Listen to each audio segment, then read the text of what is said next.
Olá pessoal, vamos continuar no nosso projeto de aprender um pouco mais sobre processo civil de forma simples, tratando ainda das normas fundamentais do processo.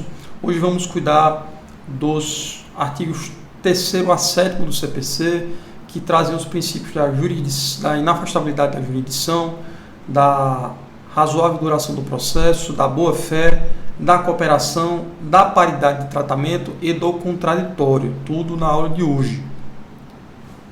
Normas fundamentais do processo, que estão ali no comecinho do código, elas são essenciais para você compreender todo o processo civil e para poder operar ele da forma adequada. Então, começando aqui a partir do artigo 3º, na nossa aula de hoje, o artigo 3º tem a seguinte redação: não se excluirá da apreciação do jurisdicional ameaça ou lesão a direito. Esse é o caput do artigo 3º. E ele traz o chamado princípio da inafastabilidade da jurisdição. Como eu venho falando, o processo civil brasileiro ele é constitucionalizado, ele é interpretado a partir da Constituição. E a própria Constituição traz, no artigo 5º, inciso 35, esse princípio, com redação um pouquinho diferente, mas trazendo basicamente a mesma ideia, que é assim, a seguinte redação: a lei não excluirá da apreciação do Poder Judiciário lesão ou ameaça a direito. Basicamente a mesma redação, trazendo aí o princípio da inafastabilidade da jurisdição. Ele é uma das importantes garantias processuais do cidadão, tem raízes no constitucionalismo. A própria origem do princípio da inafastabilidade da jurisdição está conectada à origem do constitucionalismo. E ele vem naquela ideia de separação dos poderes, tendo o Poder Judiciário, nessa tripartição, um papel fundamental como garantidor dos direitos fundamentais. Então, ele assegura basicamente que qualquer pessoa que se sinta violada ou lesada ou ameaçada de lesão em seus direitos, que ela possa procurar o Poder Judiciário para buscar a reparação. Então, por exemplo, uma cláusula de um contrato firmado de uma parte com o consumidor, de uma parte como consumidor e uma empresa, que eventualmente venha a excluir da apreciação do Poder Judiciário qualquer contenda que venha surgir naquela relação ali do consumo, ela é basicamente nula.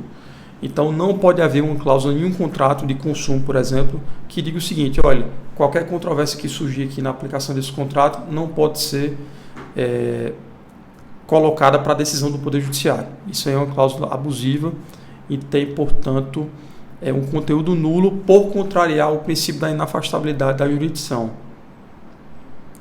Então, qualquer outra norma que condicione, por exemplo, o acesso à jurisdição a um requisito abusivo, que afaste a possibilidade do Poder Judiciário controlar esses atos, ela é nula porque contraria o princípio da inafastabilidade da jurisdição.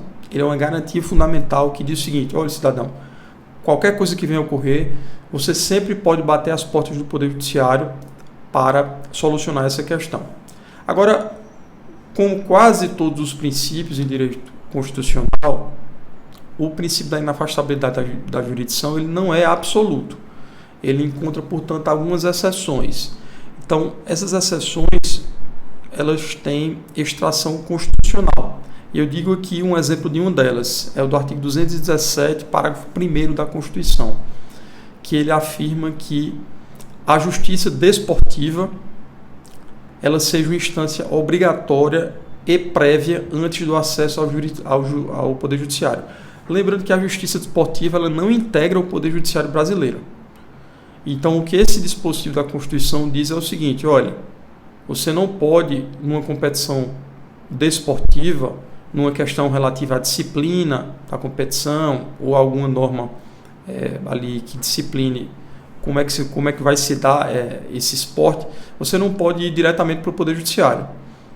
Então, portanto, há uma mitigação do princípio da inafastabilidade do Poder Judiciário, porque a Constituição determina, nesse parágrafo 1º do artigo 217, que a justiça desportiva seja uma instância obrigatória e prévia antes de acessar o Poder Judiciário.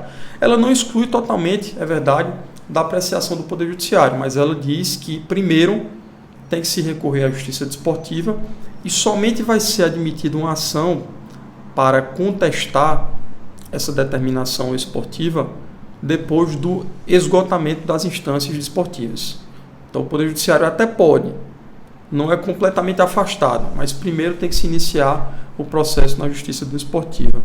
Outra exceção está trazida no artigo 114, parágrafo 1º, que diz que no caso de uma negociação coletiva trabalhista frustrada, pode haver arbitragem. Pode haver arbitragem, desde que seja de comum acordo entre as partes. Então, são assim mitigações do princípio da inafastabilidade da jurisdição, na medida em que prevê situações em que o Poder Judiciário ele não vai ser acionado naquele momento em prol de que sejam acionadas as instâncias próprias. Os exemplos que eu dei, a desportiva e a arbitragem na trabalhista. E avançando nessa questão, vamos avançar os parágrafos do artigo 3º. O parágrafo 1º, por exemplo, ele estabelece que é permitida a arbitragem na forma da lei. É curioso que se preveja essa possibilidade de arbitragem, que ela é trazida no Poder Judiciário, no Senado Nacional, com a Lei 9.307 de 96. Mas é curioso que justamente no artigo 3º se traga essa previsão de arbitragem. Porque a arbitragem, de fato, ela não integra o Poder Judiciário e, portanto, de alguma forma, ela é uma mitigação ao princípio da inafastabilidade da jurisdição. E o que o CPC traz é essa possibilidade de que as partes elas promovam uma heterocomposição, não pelo Poder Judiciário, mas por árbitros que elas venham a escolher para definir aquela questão. A arbitragem, portanto, é um meio de solução de conflitos em que, como eu falei, as partes elas elegem um árbitro para escolher, que não é o Poder Judiciário, não é o juiz, é um outro árbitro escolhido pelas partes de comum acordo. Mas a decisão desse árbitro, ela, assim como a decisão judicial, ela vai ter força vinculante e a mesma eficácia de uma decisão judicial. Então, a denominada sentença arbitral, que é justamente o julgamento, a decisão tomada pelos árbitros, ela, assim como a decisão judicial, ela vai ser definitiva e vai formar um título executivo que pode ser executado, inclusive, por meio do Poder Judiciário. Então, a sentença arbitral ela tem a mesma força da sentença judicial e ela forma também o que forma a decisão judicial, que é a chamada coisa julgada.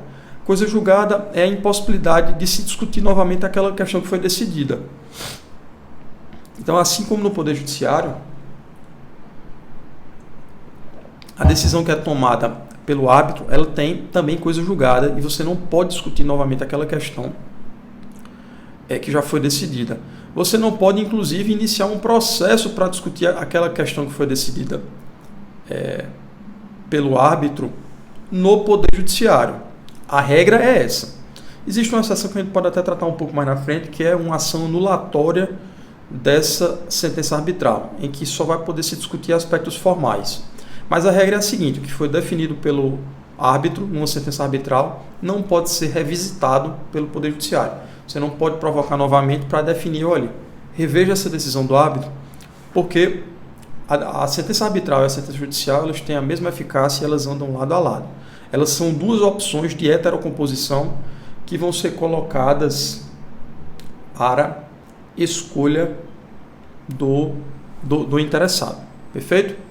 Então, aproveitando essa chamada para poder explicar a diferença entre autocomposição e heterocomposição, que é o tema que nós vamos tratar aqui a partir do parágrafo 2º e parágrafo 3º. Bom, a autocomposição ela é aquele modelo de solução de controvérsia em que as próprias partes elas chegam a um acordo. Essa é a autocomposição. A decisão ela é fruto de uma escolha de vontade das partes. Elas definem, olha, esse litígio aqui que a gente está tendo, vamos resolver. Isso é autocomposição. E a forma de autocomposição é justamente o acordo, a solução consensual dos conflitos, né, de uma forma geral. Do outro lado, nós temos a heterocomposição. A autocomposição de um lado, as próprias partes elas definem, chegam a um acordo, e tem a heterocomposição do outro lado. Hétero por quê? Porque é um terceiro que vai resolver aquele conflito. Os exemplos de heterocomposição são, por exemplo, o Poder Judiciário. O Poder Judiciário é um terceiro imparcial que define o objeto daquele litígio. Mas a arbitragem também ela é um exemplo de heterocomposição, porque haverá um terceiro, nessa circunstância da sentença arbitral, do juiz arbitral, ele não é do Poder Judiciário, ele não é estatal, mas ele é um terceiro que define aquela controvérsia. Portanto, é outro exemplo de heterocomposição. A autocomposição, as próprias partes chegam a um consenso. Heterocomposição, um terceiro dita o resultado daquela divergência, daquela disputa, daquele litígio. Perfeito? E avançamos agora para os parágrafos 2º e 3º do artigo 3º do CPC. O parágrafo 2º dispõe que o Estado promoverá, sempre que possível, a solução consensual dos conflitos. E o parágrafo 3º dispõe que a conciliação, a mediação e outros métodos de solução consensual de conflitos deverão ser estimulados por juízes, advogados, defensores públicos e membros do Ministério Público, inclusive no curso do processo judicial. Então, os parágrafos 2º e 3º do artigo 3º do CPC elevam a autocomposição a um dever institucional do Estado. Então, o Estado, sempre que possível, e essa é a redação do Código, ele deve priorizar a solução consensual dos conflitos. E todos os intervenientes do processo, todos os atores processuais, eles devem estimular esses métodos de autocomposição, como conciliação e mediação, por exemplo. Então, o novo CPC, ele atribui um papel muito ativo a essa cultura da pacificação social. Ele incentiva o diálogo, incentiva a negociação e o acordo, de um modo geral, como um meio legítimo e desejável para a solução dos litígios. O parágrafo 3º, ele dispõe ainda que a composição ela pode ocorrer no curso do processo judicial. E eu friso bem essa parte porque pode ocorrer em qualquer fase do processo. Inclusive, se já tem uma sentença em favor de alguma das partes, pode haver ainda autocomposição. Às vezes até uma sentença transitada em julgado, e depois as partes podem chegar a um consenso e definir de forma diversa, por meio também da autocomposição.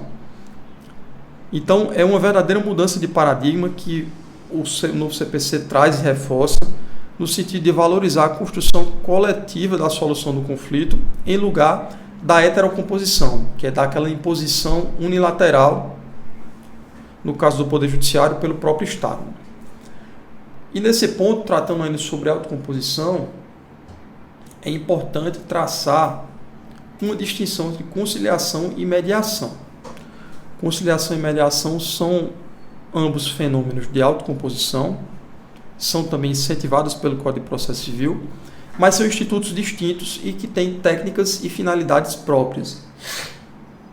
A conciliação ela é muito mais adequada para conflitos pontuais, objetivos, em que haja uma menor carga emocional entre as partes. Por exemplo, uma disputa de direito do consumidor, uma reparação por danos materiais de um acidente de veículo, por exemplo. Nesse caso, o conciliador ele tem uma atuação mais proativa.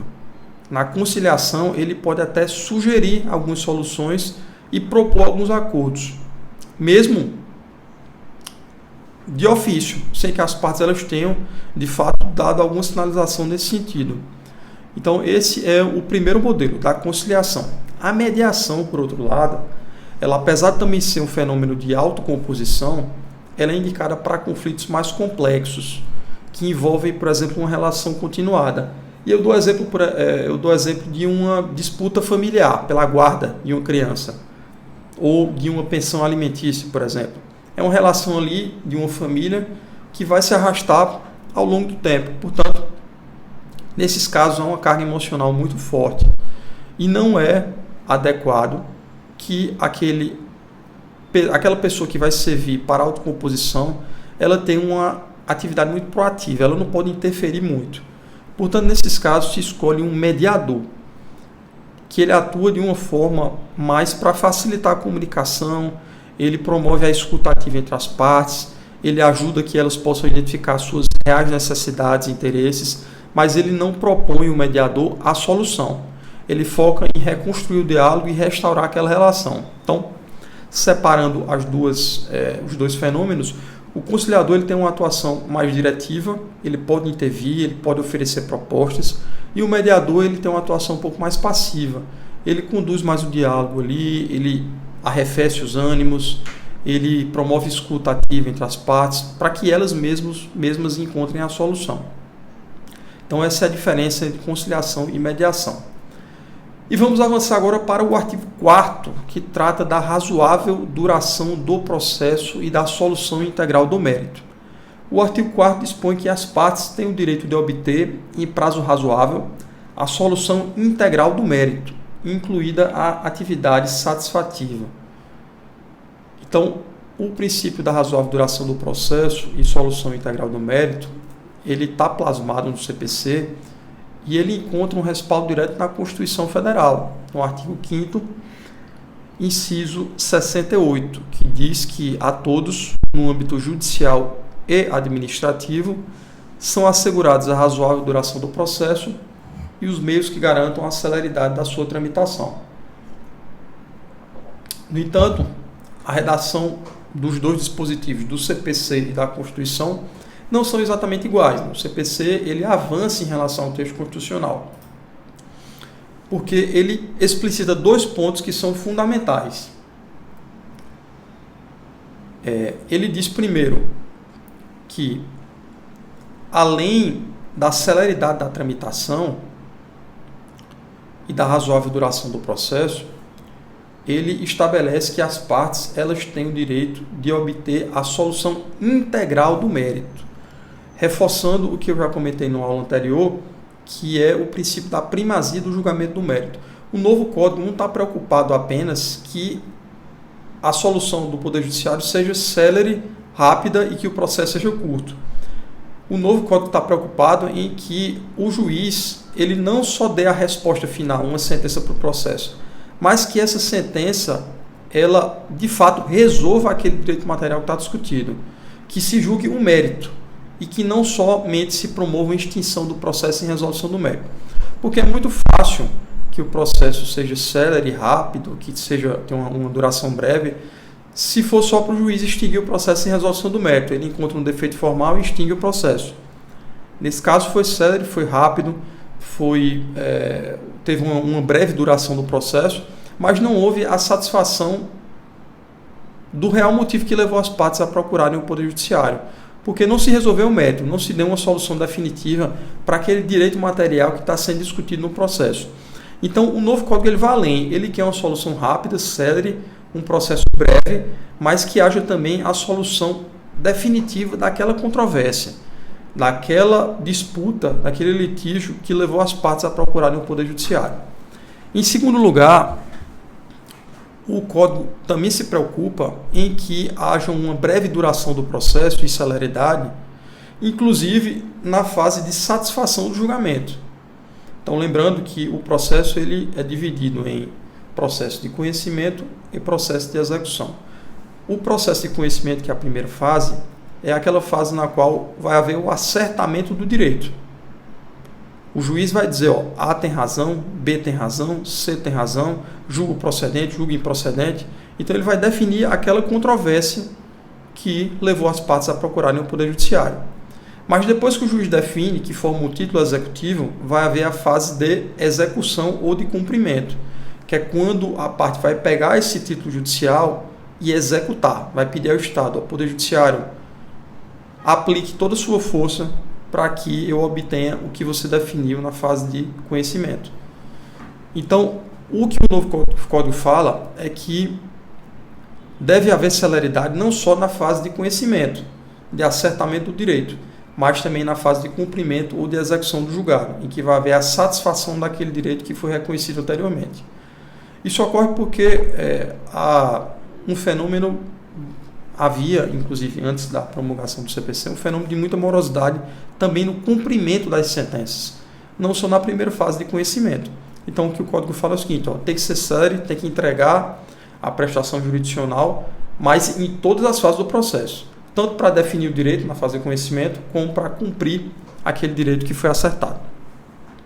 Então, a garantia da razoável duração do processo é um direito fundamental do jurisdicionado e ele evita que haja demora injustificada que possa comprometer a própria efetividade da tutela jurisdicional. Perfeito? E avançamos agora para o artigo 5º, que trata da boa-fé no processo. O artigo 5º dispõe que aquele que de qualquer forma participa do processo deve comportar-se de acordo com a boa-fé. Então, a boa-fé é um mandamento para todo aquele que participa do processo de que ele atue no processo com lealdade e que ele coopere com os demais sujeitos processuais. Tudo isso como uma condição para que se alcance um resultado útil daquele processo. Então, o legislador ele reconhece que a boa-fé é um elemento que é indispensável para que se construa um processo justo, eficaz, legítimo, e ele traz essa ideia de que somente com essa atuação leal dos atores processuais que é possível se alcançar uma decisão justa e tempestiva, num prazo razoável. Então, o Código de Processo Civil ele traz essa noção de boa-fé. Lembrando que a boa-fé trazida aqui no Código é a chamada boa-fé objetiva. E aí vamos lá para o direito civil para entender o que é boa-fé objetiva. A boa-fé objetiva ela se contrapõe à boa-fé subjetiva. Perfeito? A boa-fé subjetiva ela está relacionada, que se usa muito lá no direito civil, ela está relacionada ao estado psicológico daquele que atua. É se considerar que ele está agindo de boa fé, ou seja, sem dolo, sem nenhuma má intenção, que ele, por exemplo, ele ignora que haja algum vício naquele negócio jurídico. Então, a boa-fé subjetiva está relacionada ao estado psicológico daquele agente. A gente tem que analisar ele internamente e saber o que ele está pensando. Ele está de boa fé? Ou seja, ele sabia que existia um vício, ele sabia que existia um erro, ele sabia que existia uma nulidade. É uma análise do agente para saber internamente o que ele compreende a respeito daquela questão. A boa-fé objetiva ela não é interna, ela é externa. A gente observa o comportamento externo daquela pessoa. Quando se analisa a boa-fé objetiva, a gente não está pensando no que ela está refletindo internamente. A gente está observando de fora, externamente, o comportamento dela. Se ela está agindo pautada com lealdade, com honestidade, se ela está demonstrando que está colaborando, se está havendo confiança recíproca entre as partes. Então, essa boa-fé objetiva é a que é utilizada pelo Código de Processo Civil. É basicamente identificar se aquele agente está atuando ali de forma cooperativa no processo, de boa-fé, sem querer, por exemplo, prejudicar a parte contrária, sem estar com a vontade de obter um fim ilícito ou ilegítimo com aquele processo. Então, essa é a boa-fé objetiva que é utilizada pelo Código. Lembrando que o artigo 5º ele reforça que essa boa-fé ela tem um direcionamento amplo. Ela não é só para o juiz, ela não é só para a parte. O Código frisa muito bem que aquele que de qualquer forma participa do processo deve agir com boa-fé. E essa redação ampla ela não é por acaso. Ela tem um propósito de incluir nesse comando de boa-fé testemunhas, membros do Ministério Público, demais colaboradores eventuais, peritos, assistentes do juiz, oficiais de justiça, portanto, todos esses que atuam no processo, e não só o juiz, o promotor e o advogado, mas todos que atuam no processo, devem se comportar com base nessa ética processual. Perfeito? Vamos agora rapidamente para o artigo 6º, que trata do princípio da cooperação. Ele dispõe o seguinte: todos os sujeitos do processo devem cooperar entre si para que se obtenha, em tempo razoável, decisão de mérito justa e efetiva. Pessoal, esse princípio da cooperação está muito conectado com o princípio anterior, da boa-fé processual. São basicamente duas faces de um mesmo fenômeno, que é o de estruturar um processo que seja baseado na lealdade e na colaboração mútua entre todos os envolvidos. Então, aquele que coopera no processo, ele também está agindo com boa-fé. Então, o artigo 5º e 6º estão conectados. É como se o artigo 6º fosse basicamente o resultado, um desdobramento da boa-fé. E esse artigo 6º ele concretiza no processo civil esse dever de cooperação ativa. Ele diz o seguinte: as partes elas devem cooperar entre elas para que se possa alcançar um resultado útil do processo dentro de um prazo razoável. É claro que quando você trata de um processo, há uma certa adversariedade, há um certo antagonismo entre as partes, porque afinal cada polo da relação deseja obter uma vitória no processo. Então, sem dúvida que há uma certa adversariedade, eles estão em conflito, estão em disputa. Mas o que o código prevê é que, mesmo nessa lógica de adversariedade, que eles possam cooperar entre si em busca da verdade e da justiça naquele processo. Cada um, claro, vai trazer o seu ponto de vista, vai querer, de alguma forma, influenciar o juiz a lidar de causa, mas é importante que essa disputa seja uma disputa com fair play, digamos assim, para usar uma palavra do jargão esportivo. É importante que as partes elas atuem com dignidade, com lealdade, com probidade, com honestidade e que elas cooperem para que se possa ter um processo justo. A inobservância desse dever de cooperação e também a inobservância da boa-fé, ela pode ensejar sanções processuais, como, por exemplo, a litigância de má-fé ou a sanção por ato atentatório à dignidade da justiça. Então, eu vou dar exemplos de como o dever de cooperação pode ser desrespeitado. Por exemplo, se uma parte ela omite alguns documentos que são relevantes para o resultado, para desvendar aquela causa. Isso é uma inobservância do princípio da cooperação e também da boa-fé. Se a parte, por exemplo, ela fica reiterando pedidos infundados ou manifestamente improcedentes para que possa atrapalhar a marcha processual. Isso também é um descumprimento do dever de cooperação e da boa-fé. Então, esse princípio ele traz uma diretriz de comportamento processual construtiva. As partes elas devem cooperar para que se alcance um processo mais eficaz. Perfeito?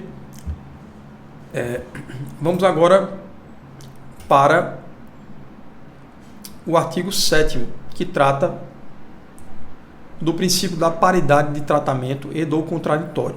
O artigo 7º dispõe o seguinte: é assegurada às partes paridade de tratamento em relação ao exercício de direitos e faculdades processuais, aos meios de defesa, aos ônus, aos deveres e à aplicação de sanções processuais, competindo ao juiz zelar pelo efetivo contraditório. Então, esse artigo ele traz o princípio da paridade entre as partes. Ele estabelece que as partes elas têm igualdade no exercício de direitos e faculdades processuais. Elas devem ter, por exemplo, prazos iguais, os ônus divididos entre as partes devem ser iguais, elas devem ter os mesmos deveres. Se for aplicar sanções, que essas sanções sejam aplicadas com isonomia, com igualdade. Então, trata-se basicamente do que no processo penal se chama de paridade de armas. Então, no processo civil, há esse correspondente, que é exatamente conferir a ambas as partes as mesmas prerrogativas, os mesmos direitos, as mesmas forças para que possam influenciar o convencimento do juiz. Perfeito? Então, está relacionado o princípio da paridade com o princípio da isonomia e o princípio da imparcialidade do juiz. Então, isonomia é conferir igualdade. Então, a isonomia aplicada ao processo é o juiz conferir um tratamento igual no processo, para que as partes tenham as mesmas prerrogativas e deveres processuais. E isso também decorre do princípio da imparcialidade, porque imparcial é aquele juiz que se mantém equidistante. Então, se ele confere às partes um tratamento equivalente, ele está se mantendo imparcial nessa questão. Então, por exemplo, uma inobservância do princípio da paridade de tratamento seria o juiz conferir um prazo diferente para a parte A se manifestar e para a parte B se manifestar. Então, isso seria desrespeitar o princípio da paridade de tratamento. Outro exemplo seria indeferir um meio de prova para uma parte e deferir para outra.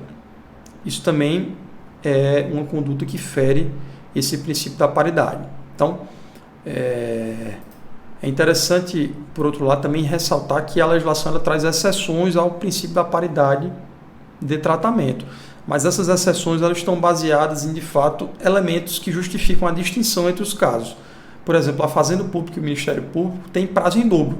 É um prazo maior do que o particular.